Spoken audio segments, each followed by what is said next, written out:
Genivaldo, é você que está aí, no Grupo Espírita Nosso Cantinho, aí?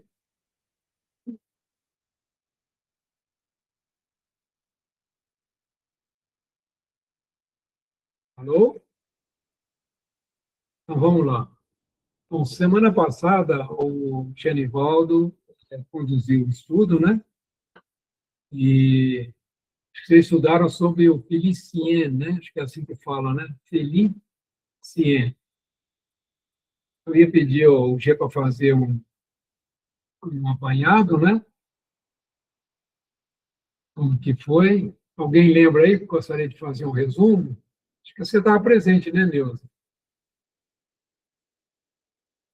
Oi, Antônio. Eu estava sim, só que eu não estou lembrando muito do caso do Felician. Foi muito interessante, mas agora minha cabeça está muito ruim, sabe, para lembrar, Antônio. Eu estou judiando de você. Não, é que realmente eu sempre anoto as coisinhas e dessa vez eu não anotei. Ô, Antônio, boa noite. Boa noite, Genivaldo. Nós terminamos o senhor Felicien. E como teve muita participação, não teve como a gente desenvolver o outro caso que você tinha passado para mim. Ah, legal. No Antônio Bell, né? Antônio Bell. Vai começar nesse caso agora. Ah, tá ok. Você quer fazer uma resenha do caso passado? Do Felicien? É um resumão aí. Então, o Felicien, ele também é um dos casos aí de suicidas, né? E é interessante que toda vez que a gente fala em suicida, a gente pensa em alguém que está preso de muito sofrimento, que quase não tem noção de como está e tudo mais, né? E é interessante que o Felicien, ele gostava de poesia, e ele se reportava a situação dele de uma forma assim, quase que satírica, né? Muito diferente, né, do que a gente costuma pensar, né, num suicida. Mas ele foi uma pessoa de posses, né, que fez investimentos arriscados, perdeu tudo, né, e cometeu suicídio por conta disso. São os enganos, né?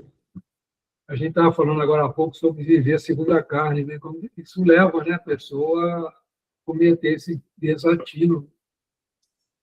Fica numa perspectiva muito restrita, né? Se a gente coloca a nossa vida dentro de um aspecto da vida material, fica muito restrita, a pessoa acaba desistindo, às vezes, né, da experiência terrena, né? Muito bem.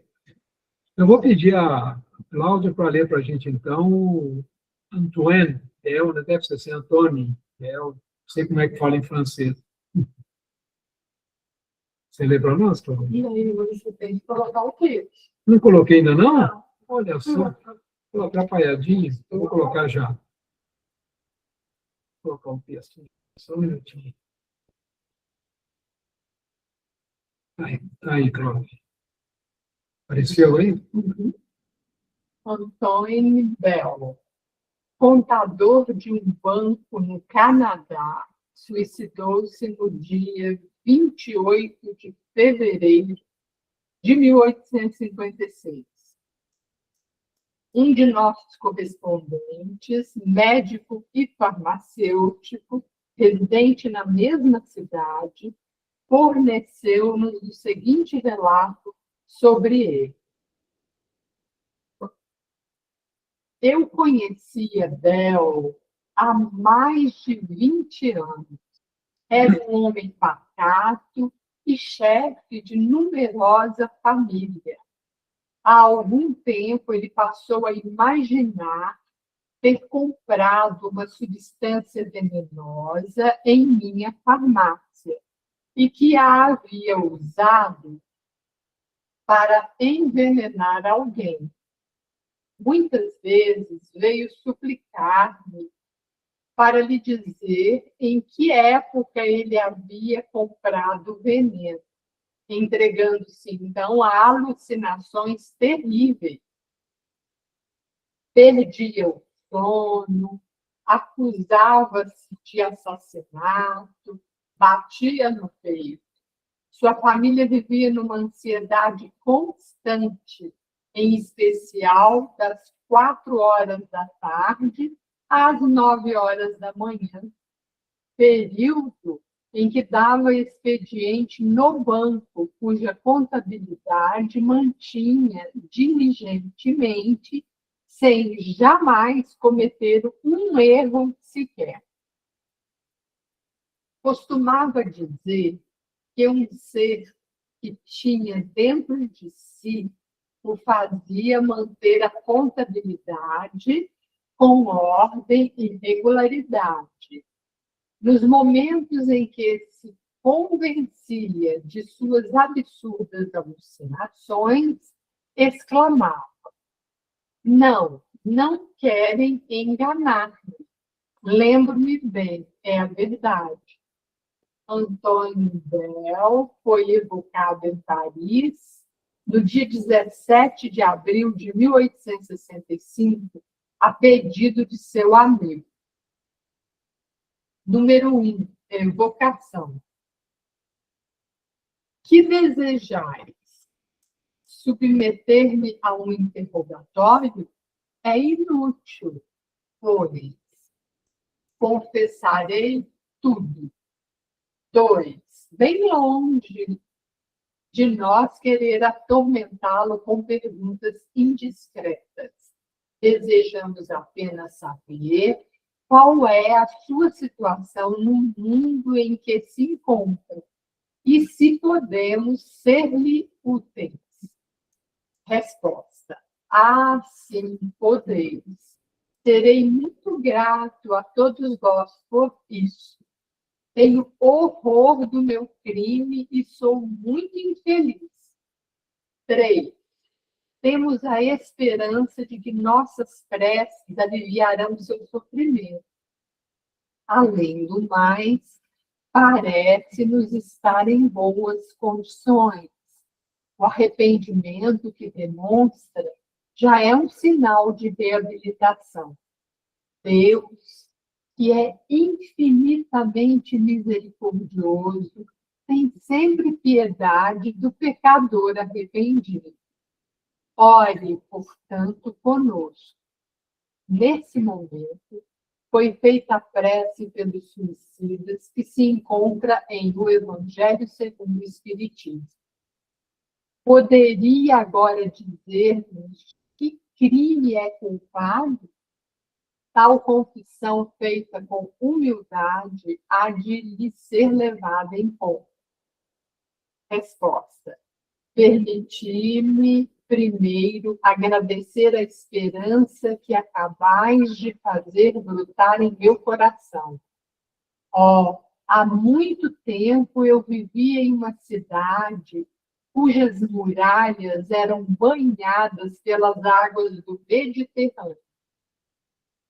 Eu amava, então, uma bela jovem que me correspondia o afeto.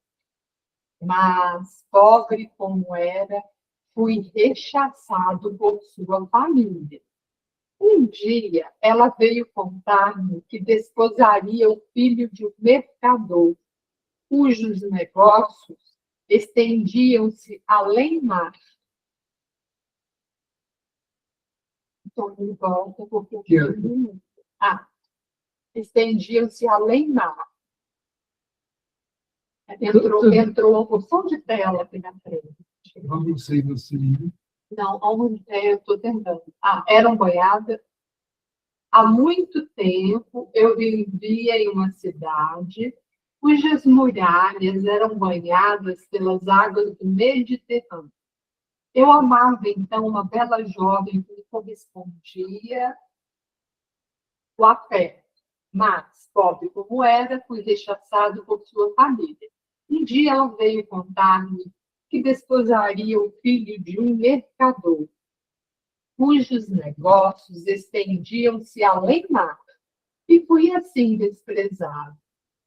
Louco de dor, resolvi acabar com a própria vida, não sem antes saciar o meu sede de vingança, assassinando meu odiado rival. Os métodos violentos repugnavam-me, no entanto. Eu tremia ante a ideia de praticar esse crime, mas o meu ciúme foi mais forte.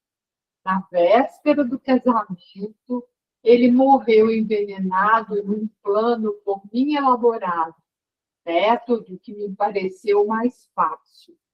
Explicam-se assim as reminiscências do passado. Sim, já vivi, e é preciso que viva ainda. Ó, meu Deus, tende piedade da minha fraqueza e de minhas lágrimas. 4. Deploramos essa infelicidade que retardou seu avanço. E, sinceramente, lamentamos pelo Senhor. Já que se arrepende, no entanto, Deus há de ter piedade. Diga-nos agora, peço, se executou o plano de cometer suicídio. Resposta: não. Confesso para minha vergonha que a esperança voltou ao meu coração, almejando aproveitar-me de meu crime.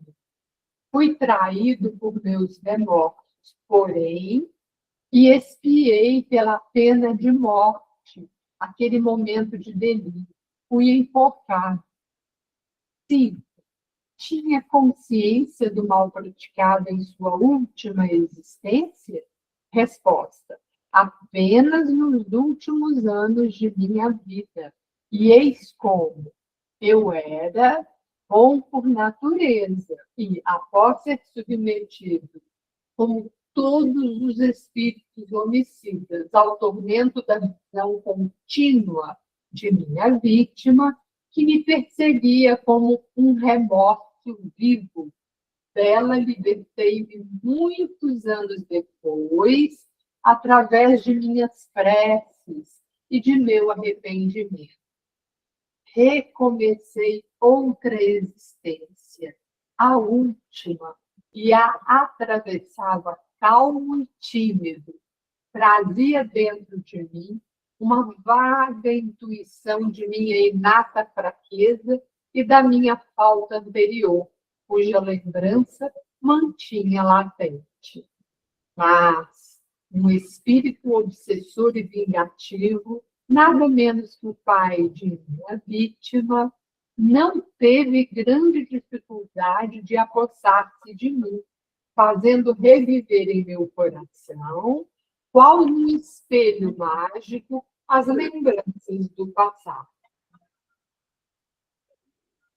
Influenciado, ora por ele, ora pelo guia que me protegia, eu oscilava entre o envenenador e o pai de família que ganhava o pão de seus filhos por seu trabalho. Fascinado por esse demônio obsessor, fui impelido por ele ao suicídio. Sou bem culpado, é verdade. No entanto, menos do que se eu o tivesse decidido por mim mesmo. Os suicidas de minha categoria, fracos demais para resistir aos espíritos obsessores, são menos culpados e punidos mais levemente do que os que tiram a própria vida por ação única de seu livre-arbítrio. E aí tem uma nota de rodapé, de 217, que diz assim: essa explicação corresponde ao item 15º do resumo da Lei da Justiça Divina, no capítulo 8º, que afirma que o suicida é sempre punido, mas aquele que, por sua dureza, impele o indivíduo ao desespero e daí a destruir-se, sujeita-se a uma pena ainda maior. notas do editor. Orai comigo pelo Espírito que me influenciou tão fatalmente, a fim de que abandone seus sentimentos de vingança. E orai também por mim, para que eu consiga a força e a energia necessárias para não falhar na prova do suicídio voluntário, a que, dizem, serei submetido em minha próxima encarnação. 6. Ao guia do médium. Um espírito obsessor pode realmente induzir ao suicídio? Resposta: certamente, visto que a obsessão, que é por si mesma um gênero de prova, pode tomar todas as formas. Isso, porém, não é uma desculpa. O homem dispõe sempre de seu livre-arbítrio e, por conseguinte, é livre para ceder ou resistir às sugestões às quais está exposto. Quando sucumbe, é sempre por ação da própria vontade.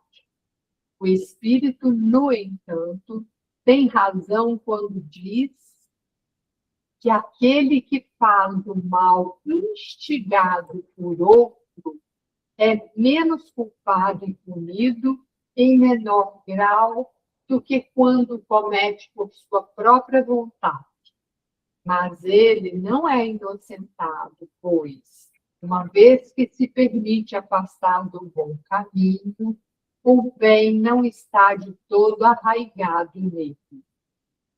7. Como pôde acontecer que, apesar da prece e do arrependimento que haviam livrado o espírito do tormento em que vivia pela visão da sua vítima, ele ainda tenha sido perseguido pela vingança do espírito obsessor em sua última encarnação?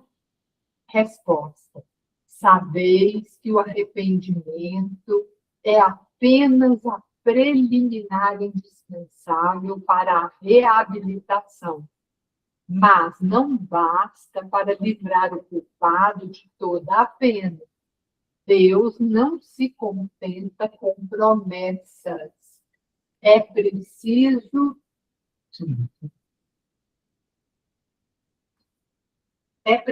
provar por atos a solidez do retorno ao bem. É por isso que o espírito é submetido a novas provas que o fortalecem, ao mesmo tempo que o fazem adquirir um mérito maior quando sai delas vitorioso. Ele está exposto às perseguições dos maus espíritos, até que estes o sintam bastante forte para lhes resistir. Aí, então, o deixam em paz, porque sabem que suas tentativas serão inúteis. Estes dois últimos exemplos nos mostram a mesma prova repetindo-se em sucessivas encarnações e, pelo tempo em que se persiste a ela sucumbir. Antônio Bell nos mostrou, além disso, o fato de não menos instrutivo do homem perseguido pela lembrança de um crime cometido numa existência anterior, como um remorso e uma advertência. Veremos por aí que se conectam todas as existências umas às outras.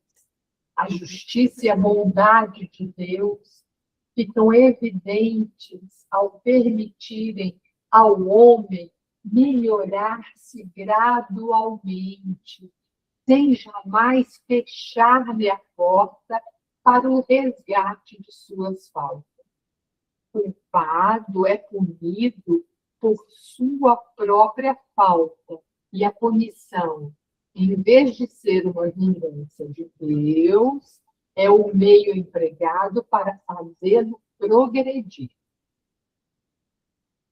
E esse é o último caso de suicidas que nós estudamos. É um caso muito, muito interessante. Vou fazer um resuminho do que eu entendi. Ele tem uma encarnação que ele se apaixona por uma bela jovem, né? Ele era uma pessoa pobre naquele tempo, né? E ela é prometida a uma pessoa de bens, né? E ele é rejeitado, né, pela família dela, apesar dela ter afeto por ele, e ele não se conforma com isso, e não tinha coragem de um crime mais direto, ele decide envenenar, né, o seu rival. E ele tinha a intenção de se matar, não tomou essa decisão, foi o remorso levou a confessar o crime, a ficar claro que foi ele o assassino, ele é condenado e enforcado. Vem para uma nova encarnação, só que esse remorso deve ter ficado muito impregnado no espírito dele, né? E ele lembrava, tinha a sensação que ele tinha comprado um remédio numa farmácia, isso de fato não aconteceu naquela encarnação, como contador no Canadá, né? Mas ele tinha certeza que tinha comprado o remédio, queria saber quanto que ele comprou o remédio, para saber quem foi a vítima de envenenamento dele. Quer dizer, estava tendo uma reminiscência de uma vida passada. E isso era, vamos dizer assim, revivar, a mente dele era trabalhada pelo obsessor, o pai do rapaz que foi envenenado por ele. Aqui não fala do rapaz que foi envenenado por ele. Provavelmente o perdoou e seguiu a vida, né? Mas o pai não. O pai não aceitou a perda do filho e virou um obsessor obstinado na vingança. E ele era perturbado violentamente. O interessante é que ele comenta que ele era um contador preciso, ele não cometia erros. Quer dizer, tinha alguém, né, ou uma força que não deixava ele errar. Ele não entra muito em detalhe como que isso se procedeu, mas é um caso interessantíssimo. E ele acaba sendo induzido ao suicídio, né? E ele vai ao mundo espiritual, só que a gente sabe que o suicídio é uma coisa que a gente precisa de entender. A lei de Deus, né, como nós estudamos no capítulo 8, ela não é igual ao Código Penal que nós temos aqui na Terra. Se você matou, você vai ser preso. Se você matou uma criança, são 10 anos a mais. Se você for um crime violento, quer dizer, nosso Código Penal ele diz isso. Já a lei de justiça divina, ela tem um aspecto diferente. Ela leva toda a circunstância em conta dentro de uma visão espiritual. O que é colocado para a gente? O processo nosso de reparação, né? Ele começa com arrependimento, depois a gente passa pelo processo de expiação, de você reequilibrar seu espírito, depois você tem o processo de reparação. Esse senhor, Antônio Bell, ele está no processo de expiação, né? Ele está no processo ainda de voltar ao equilíbrio do espírito. Muito interessante. E não basta ele arrepender-se, ele precisa provar para si mesmo que ele tem força para vencer essa circunstância que ele criou para si mesmo. Então, numa próxima reencarnação, ele vai viver novamente, ele vai experimentar novamente o desejo, né, o desequilíbrio, o desejo de se matar. E ele precisa se preparar para resistir fortemente isso. Que elemento nós temos para resistir isso? A nossa vontade. E Kardec deixa muito claro, muitas vezes, para a gente vencer as coisas, o que nos falta é vontade. Você vê um esforço quando uma pessoa comete um crime e ainda acaba passando por um processo de suicídio, a luta que é para que o espírito se refazer. E ele ainda tem a outra etapa, que é a reparação, que não é tratada aqui nesse caso. Então, é um caso muito interessante. Então, quando a gente está diante de um suicida, a gente não pode julgar com preconceito. Cada caso é um caso. Tem os atenuantes, como é o caso do Antônio Del, porque ele sofreu uma influência muito forte de um pai, né? De um obsessor tenaz, que persegue ele já desde quando ele cometeu esse crime. Né? E que leva ele a essas alucinações e tudo. Ele poderia ter resistido ao desejo de se matar, pelo que é colocado aqui? Sim. Né? Poderia. É muito interessante esse trabalho de Allan Kardec, né? De trazer para a gente todos esses elementos. Para quem trabalha numa reunião mediúnica como um dialogador, e pode se ver diante de um caso parecido, né? Então, esses depoimentos que Kardec traz para a gente, eles são muito instrutivos, né? E podem nos ajudar muito, até de lidar com as nossas dificuldades, né? E até de lidarmos, todos nós viemos, né, passados não muito, vamos dizer assim, felizes, né? Então, todos nós precisamos muito da vontade de orar, de pedir ajuda quando a gente está passando um processo, né, dessa natureza, desanimando com a vida, passando por um processo. Então, nós temos muitas vezes o recurso da oração, nós temos o recurso de buscar um atendimento fraterno. Então, a gente que está dentro da doutrina, mesmo em outras religiões, de buscar, né, também o apoio nessas outras religiões também. Então, Deus não nos deixa desamparados de forma nenhuma. Muitas vezes a gente que decide não se amparar dos recursos que estão à nossa frente. E hoje a gente tem ajuda de psiquiatra, ajuda de remédio, para a gente enfrentar muitas vezes as nossas dificuldades internas, né? Então é muito interessante esse caso. E o nosso amigo, a gente agora não tem a continuidade, né? A história termina aqui, ele vai passar por uma nova encarnação e vai ser novamente colocado numa situação de desejo de tirar a própria vida, né? Se ele vai sofrer influência desse senhor novamente, não sabemos. Eles têm orado por ele, eles têm pedido por esse pai, né? Ele perdoe, que ele se liberte, para ele continuar o seu processo evolutivo também. E quem mais perde nesses casos é o próprio obsessor, né? Porque o obsediado ele já está resgatando, ele já está buscando o equilíbrio. O obsessor está no processo de vingança ainda. Ele ainda nem está no processo de arrependimento. Muito interessante a gente meditar muito, né? E a lei, o culpado é punido por sua própria falta. A punição, em vez de ser uma vingança de Deus, é o meio empregado para fazê-lo progredir. A punição dentro da justiça divina, ela tem um único objetivo, de nos fazer progredir, de acordar, né? De a gente enxergar o próprio erro e, pela vontade, a gente mudar o caminho. Alguém gostaria de fazer um comentário, uma pergunta, colocar mais um ponto que passou despercebido por mim? Está tranquilo?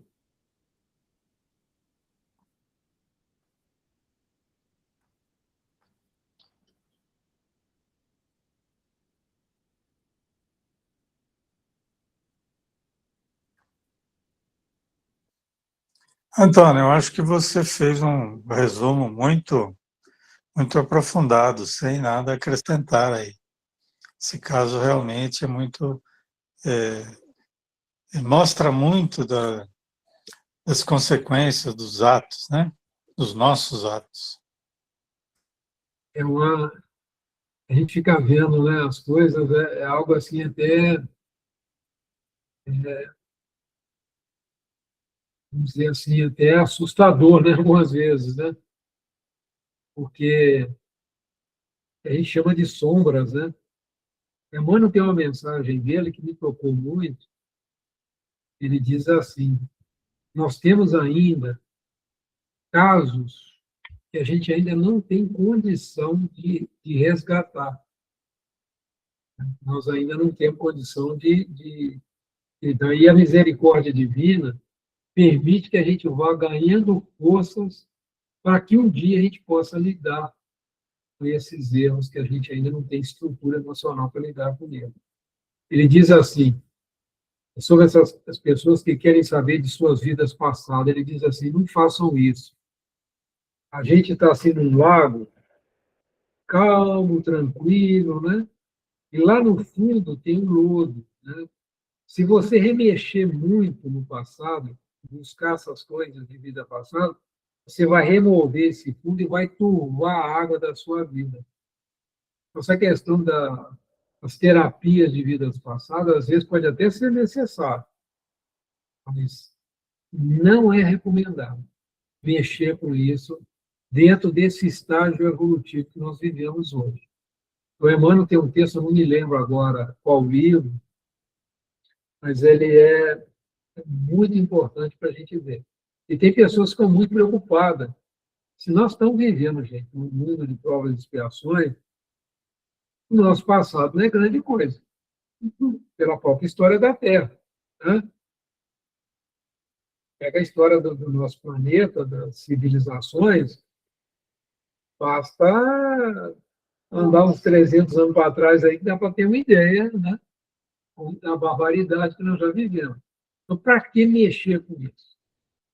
Então, nós estamos nos estruturando. Por que nós temos que reparar? É para o nosso próprio benefício, para nós aliviar o próprio espírito. O único objetivo é esse.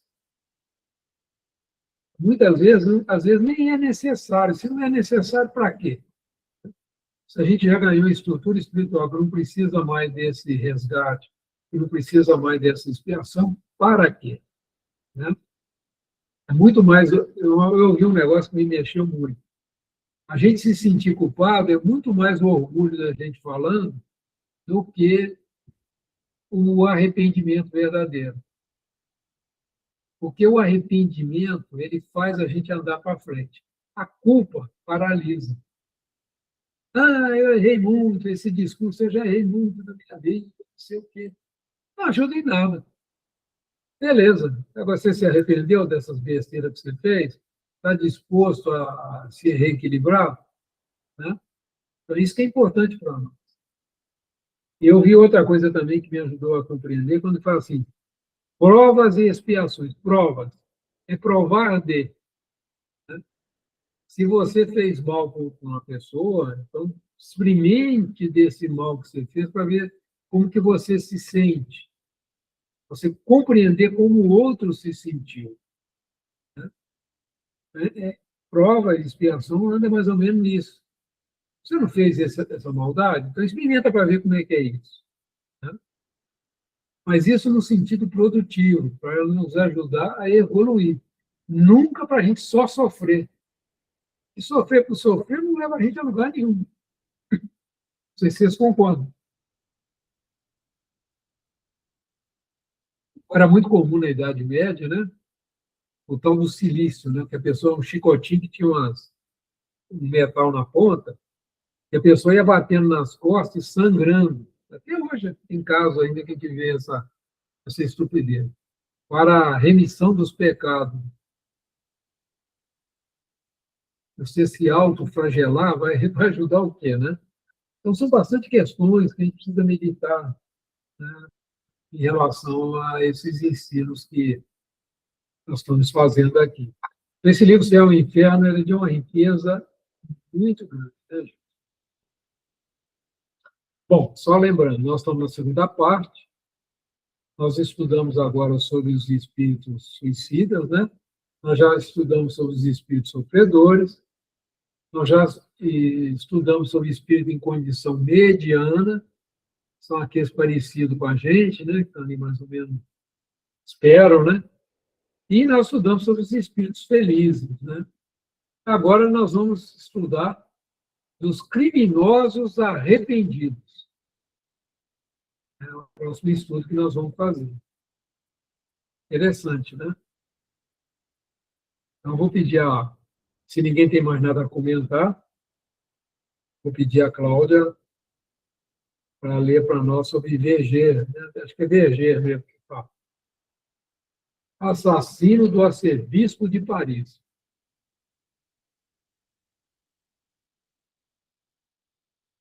Então,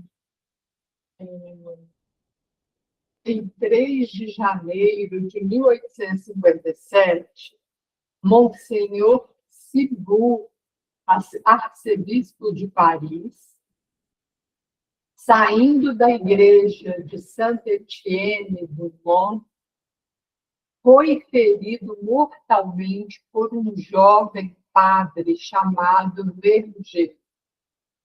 O culpado foi condenado à morte e executado no dia 30 de janeiro. Até o último momento, permaneceu insensível, sem dar mostra alguma de remorso ou pesar. Evocado no mesmo dia da sua execução, ele deu as seguintes respostas. Número 1, evocação. Resposta: ainda estou preso a meu corpo. Número 2, sua alma, então, ainda não se desligou inteiramente do corpo? Resposta: não, tenho medo, não sei. É preciso aguardar até que me dê por mim. Não estou morto, não é mesmo? Número 3, arrependeu-se do que fez?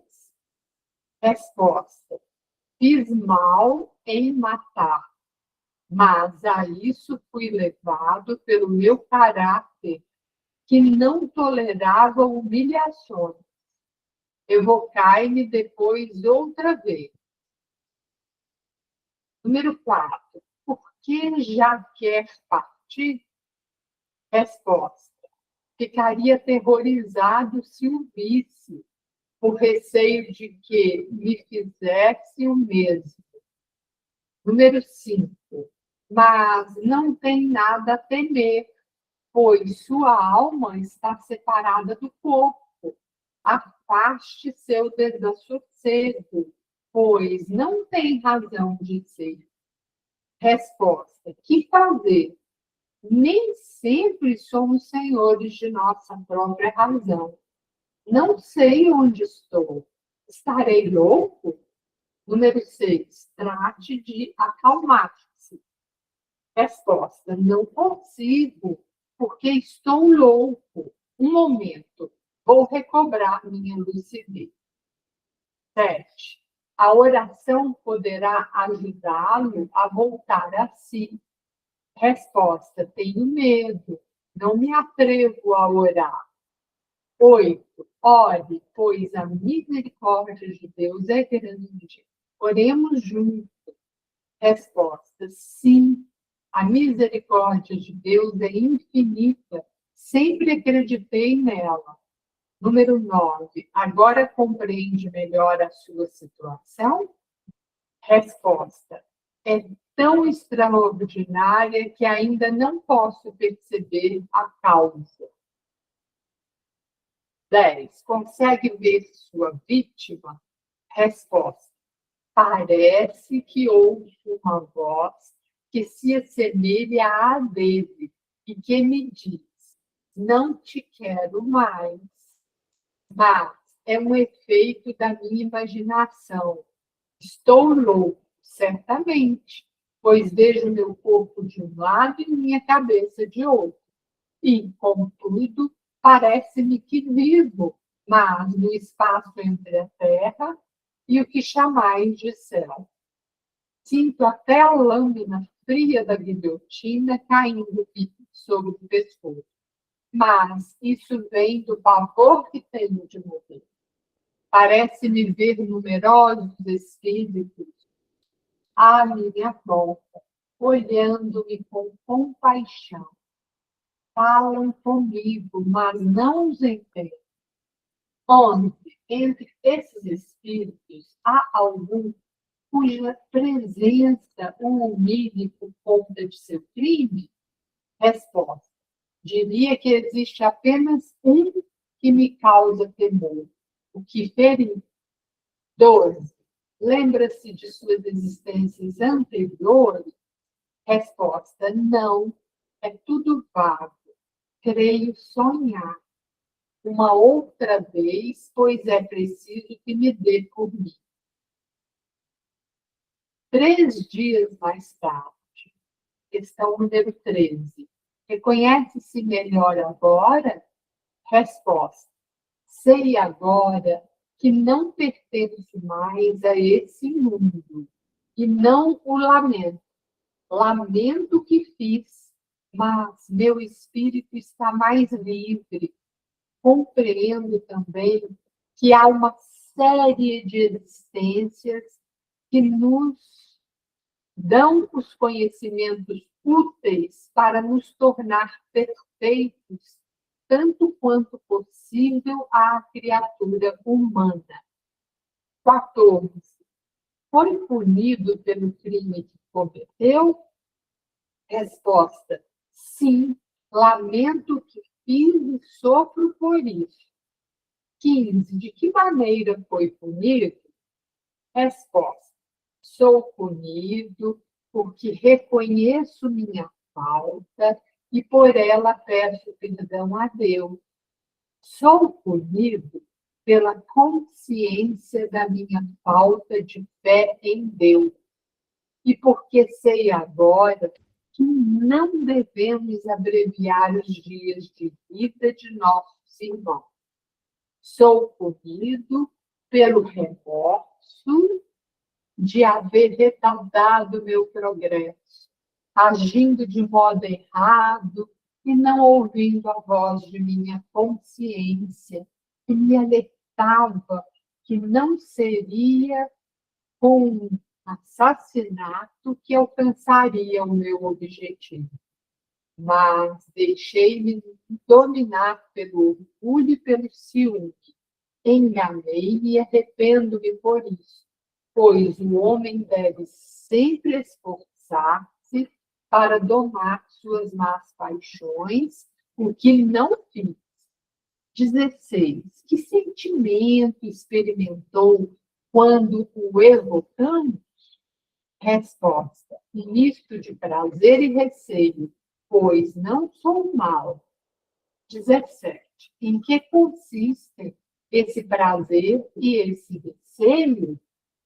Resposta. O prazer de conversar com os homens e de poder, em parte, reparar minha falta ao confessá-la. Um receio que eu não saberia definir, uma espécie de vergonha por ter sido um assassino. 18. Deseja reencarnar na Terra? Resposta, sim. Eu peço que isso aconteça e desejo encontrar-me constantemente exposto ao assassínio, experimentando-lhe o temor. Monsenhor Sibu, ao ser evocado, disse que perdoava seu assassino e orava pelo seu retorno ao bem.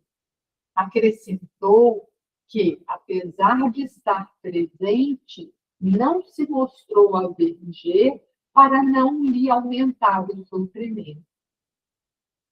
O medo que o assassino tinha de Deus, um sinal de demora, já era um castigo. Pergunta. O homem que comete um assassinato sabe, ao escolher a sua existência, o que se tornará assassino? Resposta, não. Ele sabe que, ao escolher uma vida de luta, para ele existe a possibilidade de matar um semelhante, mas não sabe se cometerá o crime, pois quase sempre está em luta consigo mesmo.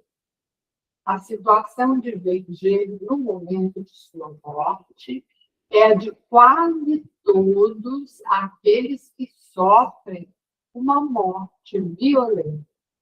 Como a separação da alma não se opera de forma brusca, eles ficam como que aturdidos, sem saber se estão vivos ou mortos. A visão do arcebispo foi-lhe poupada, porque não era necessária para despertar o remorso em Verger, ao passo que outros, ao contrário, são incessantemente perseguidos pelo olhar de suas vítimas. E aí tem uma nota de rodapé 218 que diz assim: essa explicação corresponde ao item 19º do resumo da Lei da Justiça Divina, no capítulo 8º, que afirma: para o criminoso, a visão incessante de suas vítimas e das circunstâncias do crime é um cruel suplício. Notas do editor. A enormidade do seu crime, Verger havia acrescentado o fato de não se ter arrependido antes de morrer. Reunia, portanto, todos os pré-requisitos necessários para merecer a condenação eterna. No entanto, logo que deixou a terra, o arrependimento invadiu-lhe a alma. Repudiou o passado e deseja sinceramente reparar. Não foi o excesso de sofrimentos que o impeliu ao arrependimento, já que não teve tempo para sofrer. Foi apenas o grito de sua consciência que ele não ouviu durante sua vida. E escuta agora. Então, por que isso não seria levado em conta? Porque, com alguns dias de diferença, o arrependimento que o teria salvo do inferno não o poderia mais salvar? Porque Deus, que é misericordioso, antes da morte, seria impiedoso algumas horas mais tarde?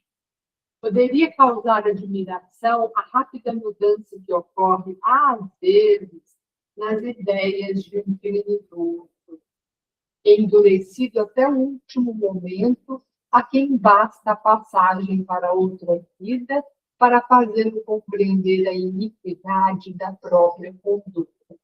Aí tem uma nota de rodapé 219, que diz assim: o caso de Verger confirma a lei moral, estando a duração do castigo ou da infelicidade do espírito subordinada ao arrependimento.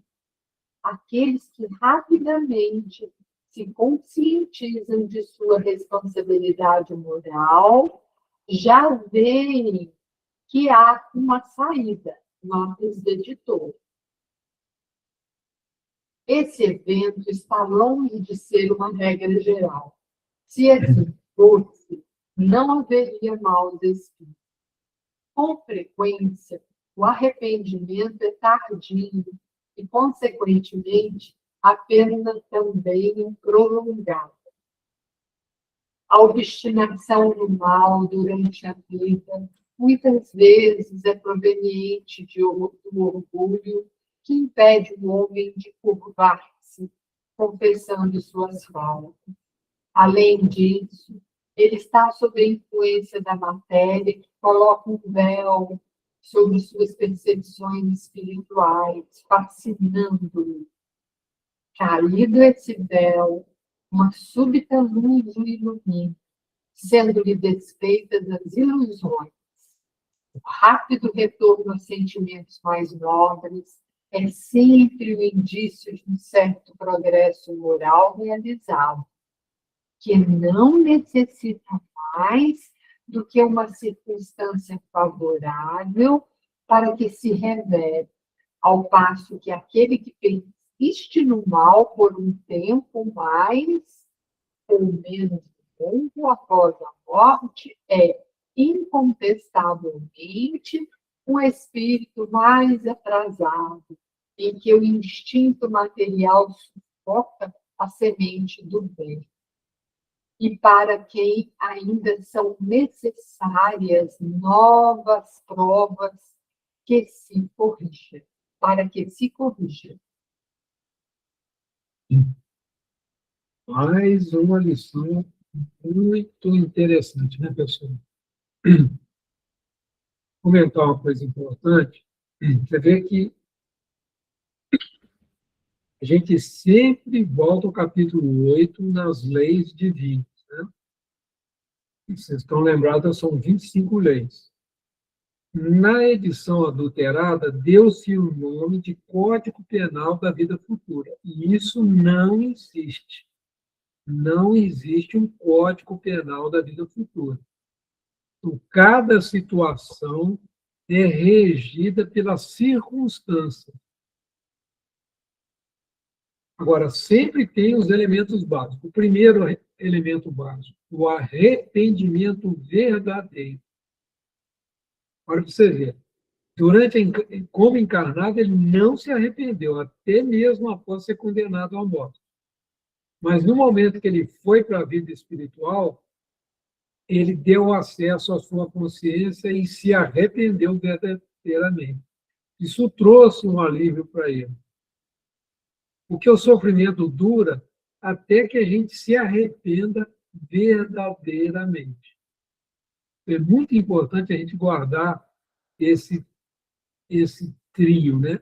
Primeiro o arrependimento, depois a expiação, a experimentação daquilo que nós fizemos mal ao outro, e depois a reparação do crime cometido. Aqui a gente está trabalhando muito a questão do arrependimento e a questão da punição ou da expiação. A punição que nós estamos estudando aqui não é a punição que Deus castiga. É a gente mesmo, através da nossa consciência, que nos impõe o sofrimento. Né? Então, você vê que esse caso, por exemplo, como ele foi guilhotinado, ele passa pela perturbação de uma morte violenta. Ele vê a cabeça dele de um lado, o corpo do outro, ali descreve uma situação que ele viveu. Né?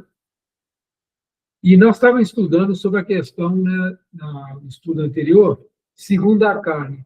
Então, a atitude dele, ele se sentiu humilhado, porque ele não estava vivendo segundo o Espírito eterno que ele é. Porque o Espírito eterno nunca vai se sentir humilhado. Sabe que tudo é passageiro, tudo é impermanente, né? Mas vivendo como aqui, a minha honra, eu fui humilhado, eu fui agredido, né? A gente muito preso à nossa personalidade, nossa incapacidade de perdoar, de ser indulgente. Então, a gente acaba, muitas vezes, até cometendo um crime, como é o caso dele. Aí levanta-se aqui também uma questão muito interessante. Uma pessoa reencarna predestinada a cometer um assassínio? Lendo aqui, dá a impressão que ele vai passar pela situação de ter o desejo mas ele pode, através da vontade, resistir a essa tentação. Isso é uma prova. Ele vai provar, né, esse ímpeto e ele pode passar bem e não cometer o crime pela vontade. Não vou matar. Eu não posso tirar. Está na lei. Não matarás. Está na lei ainda de Moisés, lá atrás. Não está nem na lei que Jesus veio trazer, né? Amarás o teu próximo como a ti mesmo. Se a gente ama uma pessoa, a gente vai matá-la? Não. É o próximo. Mesmo que ele seja um próximo danadinho. A gente sabe que não tem o direito de tirar algo que não fomos nós que demos, foi Deus. Então, ninguém nasce predestinado a matar ninguém. Ele sempre tem um livre-arbítrio, ele sempre tem escolha de fazer ou não. Né? Mas ele passa pela prova, a humilhação, pela prova de ser agredido, e ele, resistindo a essa tentação, ele dá um passo no seu progresso espiritual. ele provou que ele tem capacidade de resistir a esse tipo de coisa. Então, ele não passou pela prova, mas se arrependeu logo depois. Isso atenuou o sofrimento dele. E muito interessante que Monsieur Sedon, ele não obsediou esse senhor, ele perdoou o rapaz. Então, você vê que esse arcebispo já era um espírito com um grau evolutivo, né? Diferenciado do VG. É muito interessante a gente analisar isso. Então, o capítulo 8, né, é o capítulo fundamental, é o capítulo central, é o capítulo central desse livro, As Leis Divinas. Eu até fiz um resumo, né, passei para vocês já há um tempo atrás. Essas leis divinas, vale a pena estudá-la, né? É que ele cita algumas delas durante a contar o caso para nós, né? Que mostra a situação, que está preso ao corpo, toda a perturbação, todo o processo de atendimento. Isso aqui é uma reunião, tipo a reunião mediúnica que nós fazemos, né? É um espírito que está sendo atendido. Só que ele foi evocado. Nós não adotamos a evocação nas nossas reuniões mediúnicas. Os espíritos são trazidos pela equipe espiritual e eles que trazem os espíritos. Somos nós que evocamos, né, no nosso caso. Mas na época de Kardec havia essa técnica, que também pode ser usada, né? Mas a gente deixa esse trabalho a cargo, né, atualmente a cargo da equipe espiritual. Trabalhamos nas nossas reuniões mediúnicas. A quarta que eu participo, a B, tem a equipe espiritual, tem a quarta A, tem a reunião matutina, né, da parte da manhã, tem a equipe que traz os espíritos. Mas o trabalho é o mesmo, né? Muito interessante. Vamos ver outro ponto aqui. Questão da oração, a importância, né? A dificuldade que o espírito tem, né, de orar, isso é muito comum. A sensação dele estar meio louco, né? Que essa realidade do desencarne violento como foi, é algo bastante complicado. Pergunta se ele lembra das existências anteriores, né? Então, a gente não sabe se havia alguma relação entre ele e o senhor, né? Ele assassinou, se houve algum, vamos dizer assim, são laços passados que levaram à situação, né? Tudo indica que sim, a gente aqui não diz, né? Muito interessante.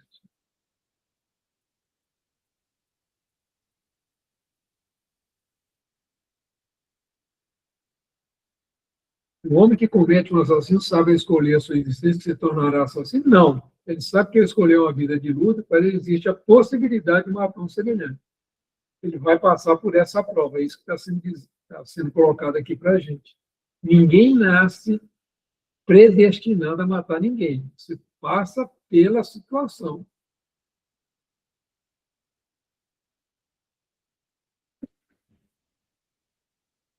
Muito interessante a importância do arrependimento verdadeiro, né, gente? E aqui coloca uma coisa muito importante, né?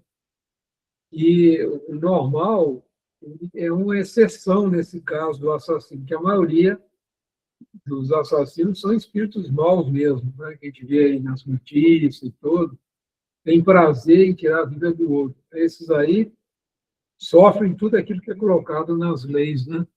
E fica vendo aquela cena, aquelas coisas de sofrimento, fica preso àquilo. E muitos deles cometeram, não foi um, não, foram vários, né? A gente vê as histórias aí que não vem ao caso entrar nessa questão aqui. Muito bem. O que eu consegui, gente, resumir desse estudo é isso. Faltam 2 minutinhos. Se alguém tiver alguma pergunta, alguma colocação, fiquem à vontade. Se não, faça aquela pergunta. Alguém gostaria de fazer a oração de encerramento? A gente volta na semana que vem com Lemarie. A gente volta para estudar a história do Lemarie.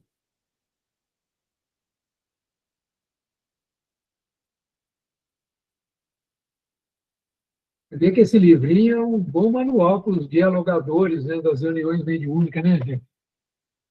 Dá um preparo bastante interessante, né? Bom, ninguém quer fazer a oração? Você quer, Cláudio? Quer não? Então eu faço. Gente, vou agradecer muito a Jesus, vou agradecer a vocês pela paciência de estarem aqui, né, ouvindo.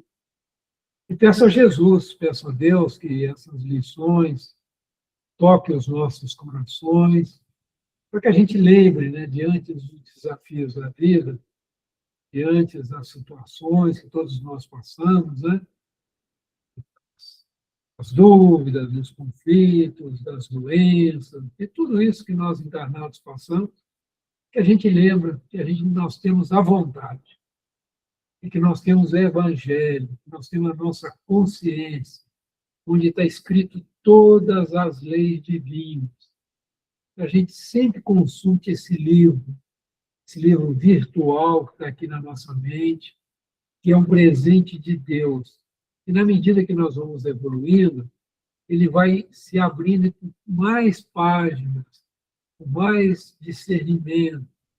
E nós devemos agradecer a Deus muito por isso. É uma conquista nossa, essa consciência, essa doutrina maravilhosa. É uma conquista, isso vem do nosso trabalho. Agradecemos a Jesus, agradecemos a Espiritualidade Amiga, essa oportunidade que nós estamos tendo de abrir cada vez mais esse livro de luz que está dentro de nós. Eu peço a Jesus, peço à Espiritualidade Amiga, que nos ajude sempre a lembrar que nós temos esse livro maravilhoso aqui pertinho de nós. A gente consulte sempre, que a gente conte até 10, conte até 100, conte até 1000, antes da gente tomar uma decisão. Pode nos custar muito caro se não for uma decisão paudada, né, dentro das leis divinas. Que a gente lembre dessas 25 leis divinas, que a gente lembre de tudo isso que nós estamos aprendendo aqui, diante dos desafios da vida, que a gente não se deixe levar pelas reações. A gente sempre busque a nossa consciência para que nossas ações sejam plenas diante da lei. E assim te agradecemos, Jesus, orando. A oração que resume tudo que nós precisamos para crescermos espiritualmente aqui, nesse planeta bendito. Pai nosso, que estais nos céus, santificado seja o teu nome, venha a nós o teu reino, seja feita a tua vontade, assim na terra como nos céus. O pão nosso de cada dia dai-nos hoje. Perdoe, Pai, as nossas dívidas.